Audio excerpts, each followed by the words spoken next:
Yes, you should invest in Bitcoin. Crypto is going to define the future. I want to be mined, minted, and made in the USA. It's going to. We've seen Bitcoin go from 30,000 last year this time to 90 odd thousand now today, and that's about a 300% change in the course of a year. And now moving to Asia, Bhutan, the Himalayan kingdom known for prioritizing happiness over wealth, has quietly emerged as a major player in the cryptocurrency world.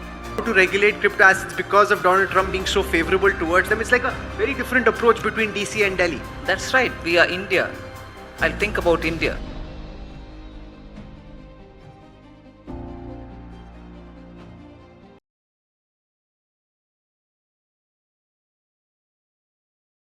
अब मैंने पहले ही ये बोल दिया, तो इस video का मतलब क्या है? ये वीडियो 20-30 मिनट की क्यों जा रही है? तो हम आज कुछ ऐसी चीज़ों के बारे में बात करने वाले हैं कि मैंने येस क्यों बोला और क्या ऐसी चीज़ें दिमाग में रखनी चाहिए जो कि आपको एक सेफ़र बेट दे सकती है। चलिए हम डिस्कस करते हैं सबसे पहले कि बिटकॉइन की फंडामेंटल्स क्या हैं। सबसे पहली चीज़, पूरे वर्ल्ड में सिर्फ 21 मिलियन बिटकॉइन है, मतलब उससे एक ज़्यादा नहीं, उससे एक कम नहीं। दूसरी चीज़, डिसेंट्रलाइज्ड, इसको कोई बंदा या गवर्नमेंट या कोई सेंट्रल अथॉरिटी कंट्रोल नहीं कर रही है। ये एक एल्गोरिथम है जो चलती आ रही है और अभी भी चल रही है। आप चाहे तो आप भी अपने लैपटॉप में या फिर अपने पीसी में, अगर वो इस क्वालिटी का बिल्ड है तो आप भी चला सकते हैं। तीसरा, प्रूफ ऑफ वर्क। अब प्रूफ ऑफ वर्क काफ़ी नियरली इंटीग्रेटेड कंसेप्ट है ब्लॉकचेन के अंदर, but it makes the blockchain nearly impossible to hack.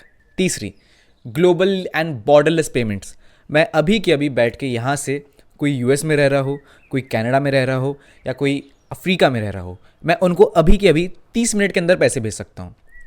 Transparent. अब अगर हम ट्रांसपेरेंसी की बात करें, एक एग्जांपल लेके चलते हैं। मान लीजिए आपका किराना वाला है, आपको उसके ऊपर काफ़ी ट्रस्ट है और उनको भी आपके ऊपर काफ़ी ट्रस्ट है कि हाँ ये अपना टाइम पे बिल वगैरह सब देते हैं एंड एवरीथिंग। तो आपने वहाँ पे अपना खाता वही चालू करा लिया कि मैं हर महीने के एंड पे जो भी खर्चा होगा वो एक बार में दे दिया करूँगा। अब मान लीजिए आप बिल्स चेक भी नहीं करते हो, you trust the owner so much. तो एक बार क्या हुआ, आपका जो बिल था वो राउंड फिगर नहीं आया था, 1568 समथिंग आया। तो उस बंदे ने 1568 को 1600 बना दिया and you didn't even notice. क्यों?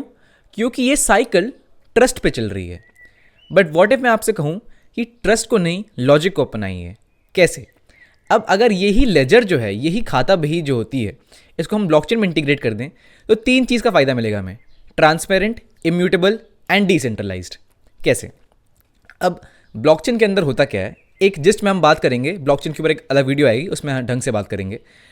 आप एग्जांपल लेके चलते हैं, जो वो खाता बही था ना, वो अब ब्लॉकचेन इंटीग्रेटेड हो गया है और उसके अंदर जितने भी आपके नेबर्स हैं जो उस किराना से सामान लेते हैं, पुलिस है वो भी उस ब्लॉकचेन के अंदर है। तो बेसिकली जो भी डेटा उसमें इनपुट किया जाएगा, ये डेटा इनक्रिप्टेड होके सबके पास पहुंच जाएगा कि इस बंदे ने इतना इतना सामान लिया। अब कोई ऐसा बोले कि अरे यार ये तो अच्छी बात नहीं है, मैं तो एक बार बस मेरे को एक पैकेट नमक का चाहिए था, ये मेरे पड़ोसी को क्यों पता चल रहा है? नहीं, ऐसा नहीं होगा। ये जो आपका डेटा है कि वीर बॉट 1 पैकेट ऑफ शुगर और सॉल्ट फ्रॉम दिस किराना, ये जो डेटा है ना, ये इनक्रिप्ट हो जाएगा और ये इनक्रिप्टेड डेटा बाकी लोग तक पहुँचेगा। अब अगर वो किराना ओनर ये चाहता है कि वो इस डेटा से छेड़छाड़ करे, वो नहीं कर पाएगा क्योंकि ब्लॉकचेन इज़ इम्यूटेबल। अगर वो करने की ट्राई करता है तो जितने भी उस नेटवर्क में लोग हैं, उस ब्लॉकचेन में जितने भी लोग हैं, उनके पास एक सिग्नल पहुंच जाएगा कि इस डेटा से कोई छेड़छाड़ करना चाह रहा है। तो इसलिए बेसिकली अगर हम बात करें तो ये चीज़ ट्रांसपेरेंट भी है एंड सिक्योर भी है। अब इन 5-6 पॉइंट्स जो हमने फंडामेंटल डिस्कस करे, इतना आपको डीप में समझ नहीं आया होगा, पर कुछ हद तक ये समझ आ गया होगा कि हाँ यार कुछ चीज़ तो है और मैं शायद से अभी समझ नहीं पा रहा हूँ, but Veer look so confident while teaching. मतलब कुछ चीज़ तो है, उसने कुछ चीज़ तो पढ़ी है। अब बात यही आती है कि यार वीर मुझे ना टेक्नोलॉजी इतनी समझ नहीं आती और मुझे समझना भी नहीं है, हर कोई नहीं चाहता इस सब में घुसना इतना। मुझे कुछ ऐसी न्यूज़ बताना जिससे मुझे थोड़ा बेटर समझ आए या फिर समझ आए कि हाँ लोग इस टेक्नोलॉजी में बिलीव कर रहे हैं। तो बात आती है ऐसी न्यूज़ की जो आई गेस आपको बेटर फील करा सकें। पहली, एल सल्वाडोर एक कंट्री है जहाँ पे बिटकॉइन को लीगल टेंडर बना दिया। Yes, you heard me right. दूसरी, टेस्ला के पास अराउंड 9,720 बिटकॉइन है और वो उसको बेच नहीं रहे हैं, उसको होल्ड करे जा रहे हैं, और उसके लिए टैक्सेशन जो होता है उसमें दिखा भी रहे हैं पेपर में कि हाँ हम इतना होल्ड करते हैं, और वो भी हम होल्ड करते जा रहे हैं। अब बात ये आती है, नहीं यार एलॉन मस्क तो कैपिटलिस्ट है, अमेरिकन ही है, उस पर मैं ट्रस्ट नहीं करता हूँ, वो बंदा मेरे को सही भी नहीं लगता है, कुछ और एग्जांपल चाहिए। ठीक है, माइक्रो स्ट्रैटेजी एक ऐसी कंपनी है जो बेसिकली काम क्या करती थी कि कोई बिजनेस है, उस बिजनेस के डेटा एनालिटिक्स देखना, कि आपने मुझे अपना पूरा डेटा दे दिया कि कौन से कस्टमर्स आते हैं, कौन सी कंट्री में आप डील करते हो, आपका क्या कस्टमर कैसे है, कस्टमर बेस क्या है, क्या आपका प्रोडक्ट है, उसके बाद आपके मैं बताऊंगा कि आपको क्या डिसीजंस लेना चाहिए आपकी कंपनी के लिए। ये था माइक्रो स्ट्रैटेजी का काम। बट 2020 में जो उनके सीईओ है माइकल सेलर, उनने ब्लॉकचेन और बिटकॉइन की कैपेबिलिटीज़ देखी, उनको लगा नहीं ये ज़्यादा बेटर लग रहा है, उनने काफ़ी ज़्यादा पैसा बिटकॉइन में इन्वेस्ट करना चालू किया, और आज की डेट में उनके पास 4,70,000 बिटकॉइन है। अभी करेंटली 1 करोड़ चल रही है एक बिटकॉइन की प्राइस। एक बिटकॉइन की प्राइस 1 करोड़ है और उनके पास 4,70,000 बिटकॉइंस है। ठीक है बहुत ज़्यादा अमाउंट है वो। दूसरी बात ये आती है जो कि काफ़ी रीसेंट न्यूज़ है कि माइक्रो स्ट्रैटेजी अपने कंपनी के शेयर्स डाइल्यूट करके बिटकॉइन खरीद रहे हैं। मतलब कैन यू इमेजिन, अपनी कंपनीज के शेयर डाइल्यूट कर रहे हैं वो just to accumulate more bitcoin. ठीक है, ये भी हो गया। अब पेपैल का तो नाम सबने सुना होगा ट्रांजैक्शंस करने के लिए। अब पेपैल ने अपना एक स्टेबल कॉइन लाया। अब एक स्टेबल कॉइन क्या होता है, चलो समझते हैं। मानो मैंने आपको 1 रुपये दिया, आपने उसके बदले में को 1 रुपये का क्रिप्टो दे दिया, और वो क्रिप्टो का प्राइस स्टेबल रहेगा, मतलब जो जितना रुपये का प्राइस चल रहा है उतना ही उसका क्रिप्टो का प्राइस चलेगा। That is called a stable coin. Stable coin का मेन फंडामेंटल क्या होता है कि वो जो क्रिप्टो कॉइन मिला है ना मुझे, दैट इज बैक्ड बाय माई 1 रुपी। मतलब अगर मैं 1 रुपी वापस ले लूँ तो मेरे को वो स्टेबल कॉइन वापस देना पड़ेगा, और स्टेबल कॉइन अगर मेरे पास है that is backed by the fiat currency I have given. तो यही यूएसडी के लिए भी होता है कि मैंने $1 आपको दिया, आपने मेरे को 1 USDT दे दिया। USDT मतलब USD टेथर एक कंपनी है जो ये बिजनेस रन करती है। अब सिर्फ USD या फिएट करेंसी क्यों, गोल्ड के लिए भी करते हैं लोग। गोल्ड दिया मैंने आपको, आपने उस गोल्ड को बैक करते हुए मुझे currency they the, that is PAXG, Paxos gold, ये इनका काम है। तो ये होता है स्टेबल कॉइन। अब पेपैल ने अपना खुद का एक स्टेबल कॉइन निकाला जो कि काफ़ी बड़ी न्यूज़ थी। तीसरी, वीज़ा इंटीग्रेशन विद क्रिप्टो। अब वीज़ा कैसे इंटीग्रेट कर रहा है क्रिप्टो को अपने अंदर। हम अगर बात करें तो डेबिट कार्ड और क्रेडिट कार्ड आ रहे हैं बिटकॉइन और इथीरियम के, कि कैसे आप बिटकॉइन में पेमेंट्स कर सकते हो, कैसे आप इथीरियम में पेमेंट्स कर सकते हो, कैसे हम आपके लिए Web3 की जो पेमेंट्स हैं और एफिशिएंट बना सकते हैं। तो वो खुद क्रिप्टो को इंटीग्रेट कर रहे हैं बिटकॉइन और इथीरियम के साथ। चौथी, गूगल जैसी कंपनी तो सबने नाम सुना ही होगा। गूगल ने रिसेंटली अपना कोलैबोरेशन अनाउंस किया है वेनार चेन के साथ। वेनार चेन एक क्रिप्टो करेंसी है जो कि Web1 सोल्यूशंस प्रोवाइड करती है, Web2 सोल्यूशन प्रोवाइड करती है, Web3 सोल्यूशन प्रोवाइड करती है, ब्लॉकचेन सोल्यूशन प्रोवाइड करती है। तो गूगल ने उसके साथ कोलैब किया है कि हम कैसे Web3 स्पेस में आ सकते हैं और कैसे वहाँ डोमिनेट कर सकते हैं। एक और क्रिप्टो कोलैबोरेशन। अब कोई अगर मेरे से बोले नहीं मैं चाहता हूँ ना कि आप इंडिया के बेस में बात करो कि इंडिया क्या कर रही है इसको लेके, सही बताऊँ इंडिया काफ़ी पुअर कर रही है। इंडिया टेक्नोलॉजी काफ़ी लेट अडाप्ट करती है, बट कुछ अभी रिसेंटली ऐसी खबरें हैं जिससे शायद आपको सुनने में थोड़ा अच्छा लगे। ऐसे महाकुंभ अभी रिसेंटली हुआ था। महाकुंभ में जो टिकट्स बिक रही थी, अगर हम उसको बात करें, आपने अगर ऑफलाइन टिकट ली है, मतलब जो एंट्री गेट के लिए टिकट्स होती हैं, अगर आपने ऑफलाइन ली है तो आपको पेपर में मिलेगी। बट अगर आप उसको ऑनलाइन लेते हो तो वो जो नेटवर्क यूज़ हो रहा है that is Polygon Matic, and Polygon Matic is a crypto currency, is a crypto company. तो वो नेटवर्क जो यूज़ कर रहे हैं NFT बना के उस टिकट को बेच रहे हैं। मतलब बेसिकली वो जो टिकट थी उसको पहले हमने एक NFT बनाया, नॉन फंजिबल टोकन, और उस टोकन को अगर हमें किसी को देना है या अगर किसी से लेना है तो हम as a network Polygon Matic use करेंगे।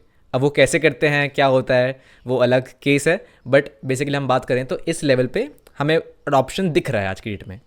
दूसरी चीज़, रिलायंस ने पॉलीगॉन मैटिक के साथ कोलैब करना चाहा, और Web3 में कैसे रिलायंस डोमिनेट कर सकता है, मतलब मुकेश अंबानी की जो कंपनी रिलायंस है वो कैसे डोमिनेट कर सकती है, उसको लेके पॉलीगॉन मैटिक और रिलायंस ने कोलैब किया है। ये भी काफ़ी बड़ी न्यूज़ थी इंडिया के लिए। अब तीसरी और सबसे बड़ी न्यूज़, जो हमारे RBI गवर्नर थे रघुराम राजन, उनने बोर्ड ऑफ डायरेक्टर्स की पोस्ट ली है किस कंपनी में, रिपल में। रिपल एक क्रिप्टो करेंसी है, टॉप 5 में आती है रिपल। बहुत बड़ी बात थी, मतलब मैं खुद सुन के हिल गया थी, अरे बाप रे, जो एक समय इतना अगेंस्ट बोलते थे क्रिप्टो करेंसीज के, आज वो खुद बोर्ड ऑफ डायरेक्टर बन के बैठे हैं एक जगह। तो ये कुछ ऐसी खबरें थी जो हो सकता है आपको थोड़ा बेटर फील कराएं। बट अब आती है सबसे बड़ी खबर, ETF। अब ETF क्या होता है? अब कोई अमेरिकन इन्वेस्टर है, उसने कहा I believe in India growth story, कि India as a country develop होगा आगे और अच्छा बन जाएगा, बट मैं खुद इंडियन नहीं हूँ, तो मुझे पता नहीं मैं किस स्टॉक्स में इन्वेस्ट करूँ, कैसे मतलब इंडिया की ग्रोथ में इन्वेस्ट करूँ। मुझे पता है इंडिया एज अ कंट्री अच्छा परफॉर्म करेगी, बट मैं किस में इन्वेस्ट करूँ मुझे वो नहीं पता। तो उसके लिए हमने क्या उपाय लाया कि हमने इंडेक्स लिया है कि निफ्टी 50 के अंदर 50 स्टॉक्स हैं, ये इंडिया की ग्रोथ को रिप्रेजेंट करते हैं कि आज इंडिया की ग्रोथ में क्या हुआ, क्या हलचल है। बेसिकली ये 50 ऐसे स्टॉक्स हैं, और वो 50 स्टॉक्स के अंदर भी जो इंडेक्स हमने बनाया है उसमें अलग कंपोजिशन है कि मतलब HDFC 5% है, एशियन पेंट्स 2% है, 2.5% है, ऐसा सो ऑन। सबके अलग अलग जो 50 कंपनीज है सबकी अलग कंपोजिशन है। पर बात वही आती है, अब उस इन्वेस्टर को अगर ग्रोथ में इन्वेस्ट करना है तो एटलीस्ट एक स्टॉक तो लेगा सब चीज़ का, कि HDFC का एक लिया, HDFC बैंक का एक लिया, एशियन पेंट्स का एक लिया, जो बाकी कंपनीज उनका एक लिया। बट इस चक्कर में उसका टोटल अराउंड 1,80,000 या फिर 1,90,000 पहुंच जाएगा। That is a lot. तो वो बंदा अगर कम अमाउंट में इन्वेस्ट करना चाहता है तो क्या कर सकते हैं? तो बात आती है ETF की, एक्सचेंज ट्रेडेड फंड्स। हमने क्या किया, वही कॉम्पोजिशन, वही परसेंटेज कॉम्पोजिशन जो निफ्टी 50 का है स्टॉक्स में, वही कॉम्पोजिशन के साथ हमने बस प्राइस कम कर दी कि अगर तुम 100 रुपये भी लोगे ना, हम उसी परसेंटेज कॉम्पोजिशन के साथ उस 100 रुपये को डिवाइड कर देंगे कि अगर 5% निफ्टी 50 का HDFC है तो आपके 100 रुपये का भी 5% उसमें लग जाएगा। ये होता है ETF। आपने निफ्टी 20 का नाम सुना होगा, निफ्टी 20 इज एन ETF, कि आप अगर इंडिया में इन्वेस्ट करना चाहते हो तो हम निफ्टी 20 के थ्रू इन्वेस्ट कर सकते हैं। अब मैंने ETF आपको क्यों समझाया? क्योंकि 2024 में बिटकॉइन के ETFs आ गए। वही बात है कि अगर कोई एक बिटकॉइन खरीदना चाहे आज की डेट में तो 1 करोड़ रुपए का है एक बिटकॉइन।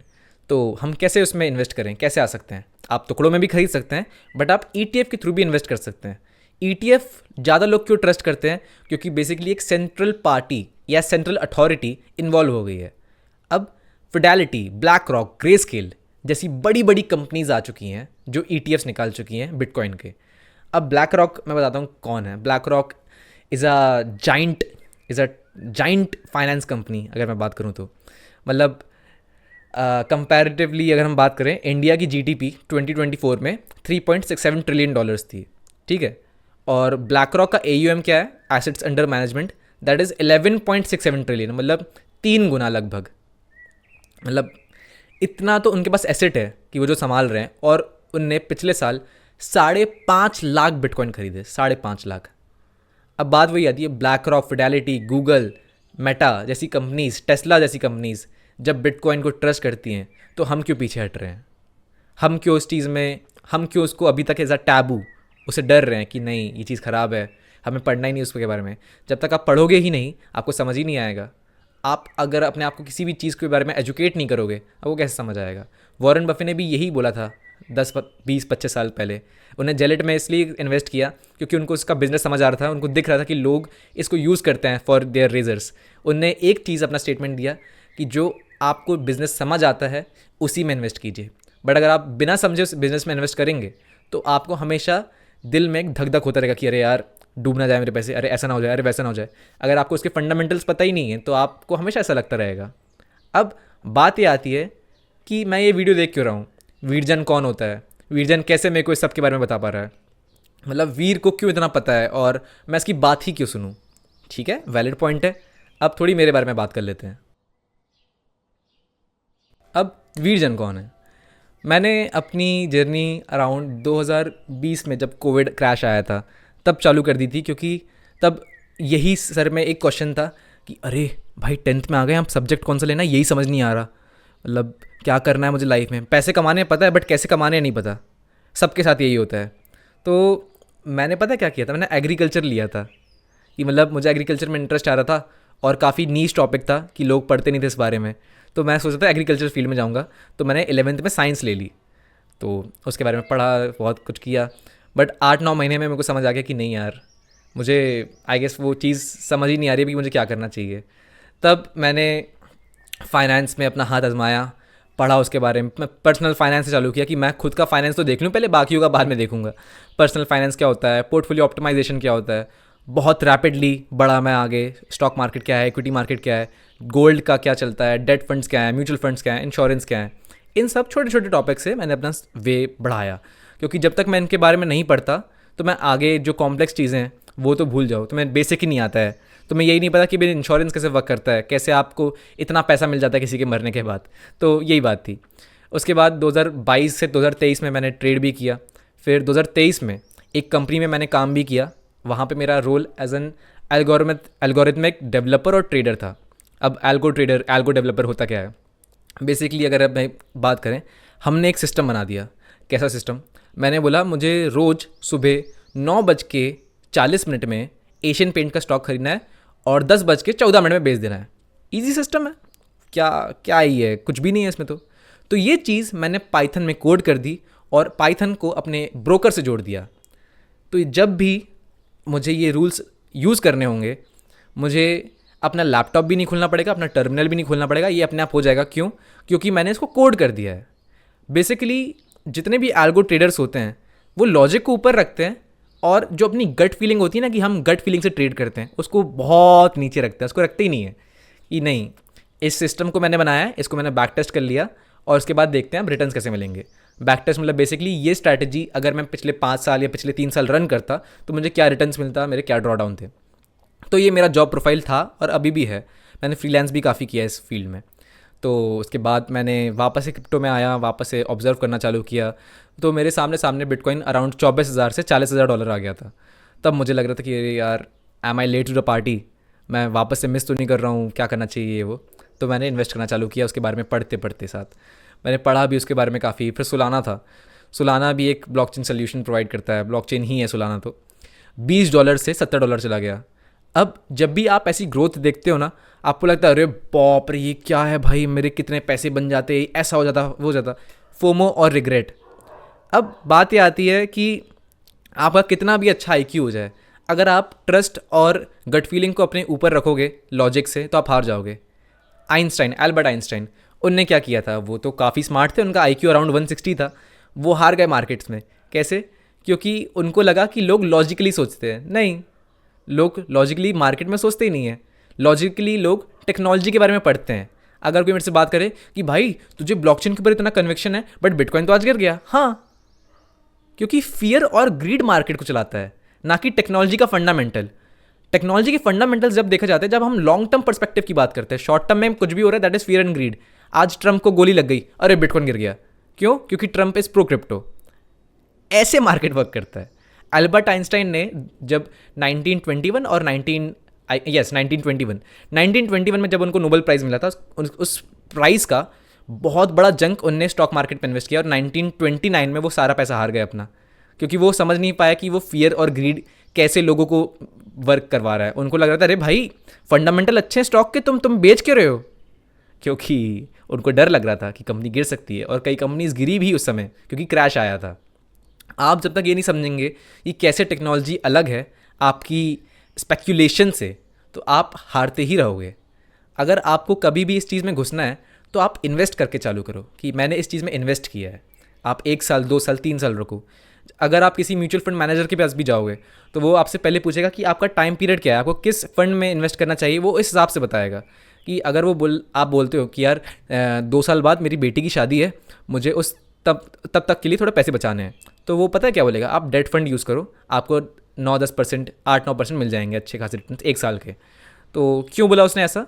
क्योंकि इक्विटी मार्केट्स में आप जब इन्वेस्ट करते हैं तो बेसिकली आप स्टॉक्स में इन्वेस्ट कर रहे हैं, और एक कंपनी 1 साल में कितनी बढ़ जाए कितनी घट जाए वो आप नहीं बता सकते हो।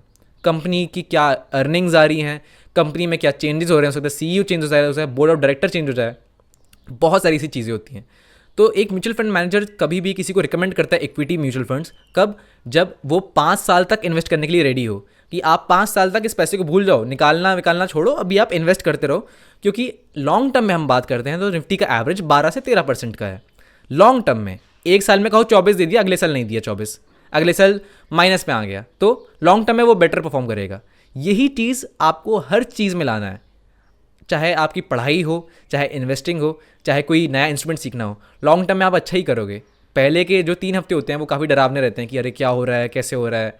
मैंने अपना फोमो कैसे किल किया, पहली बार जब क्रैश आया था 2024 में अराउंड अप्रैल में, रशिया और यूक्रेन की वॉर चालू हो गई थी, मेरा पोर्टफोलियो काफ़ी गिर गया था, मैं काफ़ी डर भी गया था, फिर बाप रे क्या हो रहा है, क्या करना चाहिए।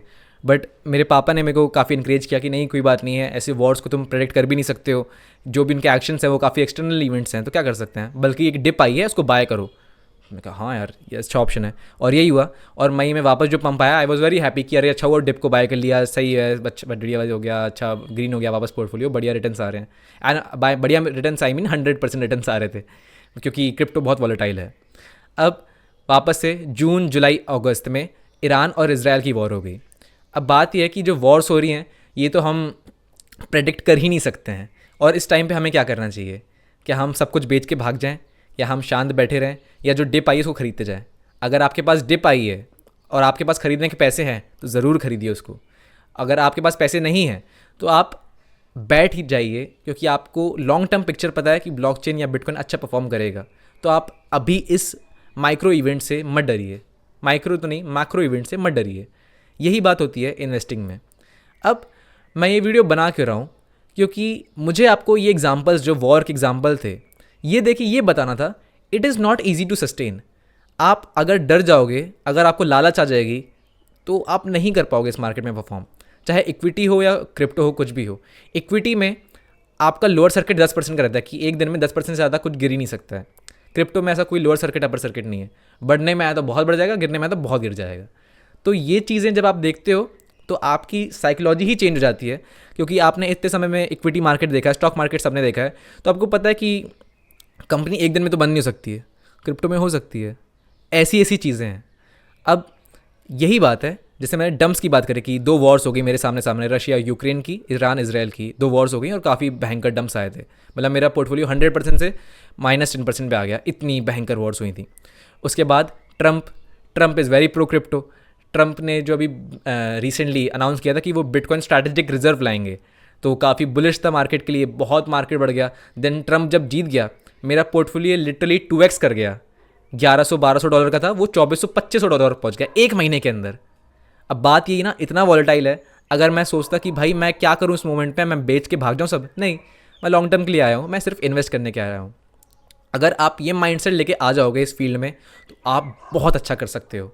अगर आप बस फुलिशली इन्वेस्ट करते जाओ हर महीने कि हाँ मैंने सोचा है हर महीने मैं इन्वेस्ट करूँगा तो मैं करूँगा, मैंने बस इतना सोच लिया, चाहे सर्कमस्टांसेस कैसे भी हों मैं इन्वेस्ट करूँगा, तो आप बहुत अच्छा कर सकते हो मार्केट में। बस आपको डरना नहीं है, ना ही आपको ग्रीडी होना है कि अरे बहुत ही अच्छा है भाई, ये तो बेस्ट जेम अपॉर्चुनिटी है, 10 साल में तो अच्छा ही होगा, सब पूरा पैसा डाल दो। ये भी नहीं करना है, आपको उस अमाउंट को एलोकेट करना है जिसमें आप रिस्क ले सकते हो। एग्जाम्पल लेके चलते हैं, आपका पोर्टफोलियो 100 रुपये का है, तो 50 रुपये आपने अगर इक्विटी म्यूचुअल फंड में डाल दिए, जो कि आप 5 साल के लिए सोच के चल रहे हो, 10-20 रुपये आपने गोल्ड में डाल दिए, बाद में जो 5 या 10% आपका बच रहा है वो आप क्रिप्टो में लेके आओ। उस 5-10% में भी जो 10 रुपये हम मान के चल रहे हैं, उस 10 रुपये में भी 5 से 6 रुपये आप बिटकॉइन में रखो, बाकी 4-5 रुपये इथीरियम, सोलाना, एवैक्स, सुई, जो बाकी ऑल्ट कॉइन्स होते हैं बिटकॉइन को छोड़ के, उसमें आप लगाओ। इस हिसाब से अपनी रिस्क को मैनेज करते हो तो आपको क्रिप्टो का एक्सपोजर भी मिल जाएगा और क्रिप्टो के जो इतने बढ़िया रिटर्न्स हैं वो भी मिल जाएंगे। अब मुझे इतना मोटिवेशन क्यों आया ये वीडियो आज बनाने का, क्योंकि जो वॉर्स टाइप का सिनेरियो था ना वो काफ़ी स्केरी था। लोगों के like literally returns wipe out हो गए, कि मतलब जितने रिटर्न्स उनको मिलते थे 100-150% सीधे 0% आ गए, इतना भयंकर क्रैश आया था। तो आज ऐसा क्या हुआ, पिछले हफ्ते डीपसीक एआई आया। डीपसीक एआई ने अमेरिकन मार्केट में $2 ट्रिलियन का लिक्विडेशन कर दिया, और अमेरिकन मार्केट जब गिरता है तो क्रिप्टो मार्केट भी गिरता है। ऐसा काफ़ी हद तक वीकली में अगर बात करें तो कोरिलेटेड हैं इन लोग। तो एक चीज़ तो ये हुई कि क्यों गिरा ऐसा एआई क्या हो गया उसमें। तो हम बात करें अगर मेटा, जो मार्क ज़ुकरबर्ग की कंपनी है, उसने रिसेंटली $60 बिलियन 60 बिलियन इन्वेस्ट किया अभी आर्टिफिशियल इंटेलिजेंस पे अपनी यूनिट में। और जो डीपसीक एआई आया है उसने $6 मिलियन में चैट जीपीटी का कंपटीटर खड़ा कर दिया। ये चीज़ एक बोलना चाहिए फियर ले आई मार्केट में कि यार हम जो अमेरिका को टेक जाइंट समझते थे, ऐसे तो नहीं, टेक जाइंट है ही नहीं। एनवीडिया, मेटा, गूगल सब वहीं पे हैं, बट स्टिल चाइना कैसे बेटर परफॉर्म कर रहा है, वो भी एनवीडिया के लो कैपेबिलिटी वाले प्रोसेसर लेके। एनवीडिया को अलाउड ही नहीं है कि जो उनके बेस्ट प्रोसेसर है, बेस्ट जीपीयूज़ हैं, वो चाइना को दे सकें। उसके बाद भी उनने एक इतना अच्छा एआई ले आया। तो ये चीज़ काफ़ी डर ले आई थी अमेरिका में, इसलिए इतना बड़ा क्रैश आया था। पिछले हफ्ते की बात है। अब इस हफ्ते क्या हुआ, टैरिफ वॉर चालू कर दी ट्रंप ने। 25% टैरिफ कनाडा को, 25% मैक्सिको को, 10% चाइना को, और ये बोला गया कि अगर ये लोग रिटेलिएट करते हैं तो मैं और बढ़ा दूंगा। और उन्हें रिटेलिएट किया भी, मैक्सिको ने भी किया, चाइना ने भी किया, कनाडा ने भी किया। तो अब ये एक टैरिफ वॉर चालू हो गई है जो 1 हफ्ते या फिर 1 महीने तक चल सकती है अनलेस कोई नया डिसीजन आ जाए। अब बात आती है ये जो डम्प्स आ रहे हैं, मैं क्या करूँ इसमें? वापस से मेरा पैसा डूब रहा है, मुझे क्या करना चाहिए? या तो आप शांत बैठो अगर आपके पास पैसे नहीं है तो, नहीं तो आप इस डिप को बाय करो। बस इस फील्ड को छोड़ो मत, इस फील्ड को कभी मत छोड़ो, क्योंकि ये ही टेक्नोलॉजी है। अगर आपको आज मौका मिल जाए कि अभी बैलगाड़ी तांगा चलता है, आप कार्स की कंपनीज में इन्वेस्ट कर सकते हो, फोर्ड में इन्वेस्ट कर सकते हो, आप मारुति सुजुकी में इन्वेस्ट कर सकते हो, करोगे ना? बिल्कुल करोगे।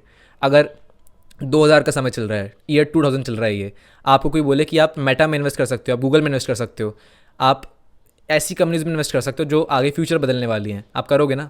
अभी बस बात वही है कि हम उस टेक्नोलॉजी को समझ नहीं पा रहे हैं, इसलिए हम उसमें इन्वेस्ट नहीं कर पा रहे हैं कि वो होता क्या है, मेरे को समझ नहीं आ रहा तो मैं क्यों इन्वेस्ट करूँ।